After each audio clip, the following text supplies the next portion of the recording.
Hey guys, the NASCAR Xfinity Series rolled into Richmond, Virginia for their playoff opener, and Christopher Bell gets his 7th win of the season, tying his most wins in a season. But before we get to the results and finishers, I have to go over some sponsorship news and just normal NASCAR news to go over. So first, Brad Keselowski today got the pole for the NASCAR Cup Series race that will be tomorrow night at 7:30. The actual race-winning car, Dale Sr.'s last win car, will be driven as the pace car by Richard Childress at Talladega, so that's amazing news. Jack Daniels, a longtime sponsors of Richard Childress Racing, will come back to sponsor Austin Dillon at the Roval.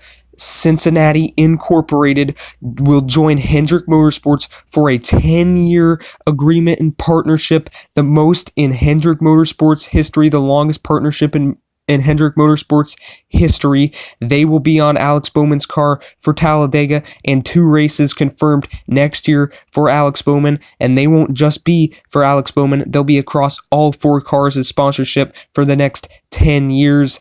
And Hendrick Motorsports is actually using them to help their program. And another big part of Hendrick Motorsports news is that William Byron will have Liberty University on his car for 12 races in 2020 and 2021. So they're signing that long-term deal with William Byron. So William Byron will have his sponsor, which he goes to that school right now, online school.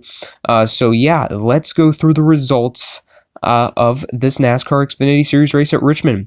So Christopher Bell dominated, won both stages, wins the race. Great job by Christopher Bell. Austin Cindric, the pole winner. He was in the top 5, top 10 all day long. Battles back to get a top 2, and he finishes second. Cole Custer was a little off during the race, but he got up to second and caught Christopher Bell. But ultimately, on the long run, Christopher Bell could pull away, and Cole Custer mires back to third after Cindric passes him. Justin Allgaier gets 4th. He started on the front row, had to go to the back, though, because he ran over a key, cut his tire, changed the tire. Start in the back, finishes 4th. Great top 5 for Justin Allgaier. Chase Briscoe says this is his worst track. He just doesn't understand it. He just doesn't know, oh yeah, that's what works. But Chase Briscoe gets a top 5, so that's great for Chase Briscoe and his playoff hopes. Harrison Burton gets 6th, only his 4th career Xfinity Series start. Once again, a very impressive outing. Started the race really well inside the top 5, had a short run car. Great job by Harrison Burton. Noah Gragson was around 7th and 6th all day long. Noah Gragson was really aggressive on the restarts and good in the long run. Noah Gragson was really impressive today. Zane Smith, one of the 9 drivers in that 8 car for Junior Motorsports, including Dale Jr., did a really decent job today. He was around 15th all day, but managed to get a top 10 in 8th place. Michael Annett gets 9th. He played strategy. He got tons of stage points today. I think 14 stage points, and finishes 9th, a top 10 finish. Started 9th. That's a really good day for Michael Annett. They played the strategy. They pitted, got fresh tires. Brandon Jones and Greg Alding were also on that pit strategy. Michael Annett messed up the pit stop bad. He missed his pit stop. He didn't realize he was the first pit stall, but he managed to finish like 4th in that stage, 4th in the next stage or something like that, and he did a great job. So Tyler Reddick gets 10th, the regular season champion, last week's winner, gets 10th. Not a great day, kind of a bad day to his standards, but I mean, at least it's a top 10. Brandon Jones, like I said, pitted on that pit stop with Michael Annett. He's currently out below the cut line of the next round of the playoffs, but he had a bad pit stop just like Michael Annett did, but I wouldn't say as bad. He got out in front of him, wasn't ahead in the stage though. But Brandon Jones, the jack got stuck, so the crew chief just told him to drive it off the jack, and that's exactly what Brandon Jones did, and it worked.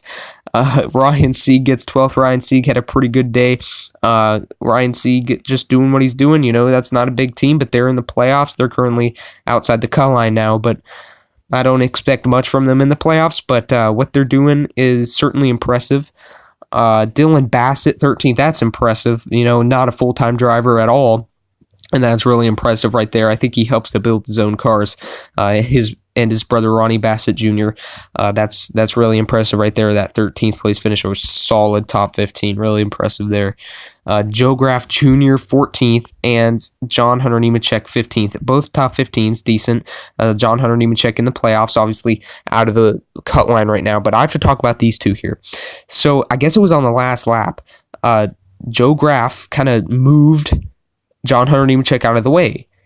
And then John Hunter Nemechek retaliated by spinning Joe Graf Jr., which caused John Hunter Nemechek to spin also, and Joe Graf Jr. saved the spin that John Hunter Nemechek caused, and John Hunter Nemechek spun, didn't hit anything, but he completely spun and couldn't save it.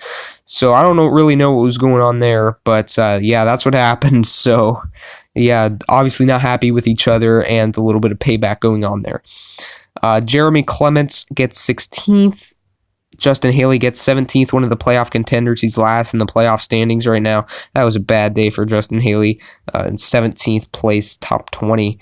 Ray Black Jr. gets 18th. Ryan Repko gets 19th. Joey Gase gets 20th. J.J. Yaley gets 21st. Gray Gaulding gets 22nd. He was really fast during qualifying. Josh Williams gets 23rd. Hermie Sadler gets 24th. Hermie Sadler's in it. Elliott Sadler's brother, Elliott Sadler's last race was last week at Vegas, and Hermie's in this race at Richmond, Virginia. David Starr gets 25th. Chad Fincham 26th. Garrett Smithley 27th. Matt Mills 28th. Stephen Light 29th. B.J. McLeod 30th. C.J. McLaughlin 30th. First, Joe Nemechek. CJ McLaughlin got loose and had some problems there right in front of Cole Custer. Joe Nemechek 32nd. Tyler Matthews 33rd. He cut a tire, a left rear tire, or a right rear tire, and smashed and hit the outside wall pretty hard. That ended his day. He got a DNF. Brandon Brown had problems. He got a DNF as well. Vinnie Miller, 35th. Landon Castle, 36th. Stan Mullis, 37th. And last is Mike Marlar in 38th, who finished 4th in his truck debut at Eldora. And he just spun on the first lap and hit the wall, and something broke in his car, and he had a DNF. So not good for his Xfinity Series debut, or what was supposed to be his Xfinity Series debut.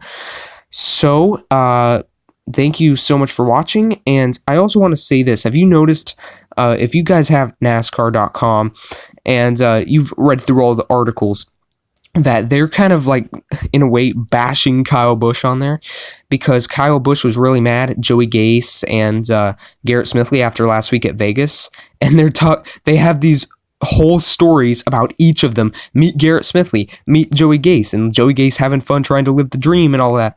And it's like, and then it even mentions in them, oh, these two are great drivers, even though they're not in great equipment. They're making the most out of that. Unlike what Kyle Busch said and complained about last week. That was pretty funny. So yeah, Christopher Bell dominating fashion. Thank you so much for watching this video, guys. Bell is locked into the next round of the playoffs, the round of 8. And yeah, the ones below the cutoff are Haley, Nemechek, Sieg. That's those guys I expected to be below the cut line, because, and Brandon Jones is too.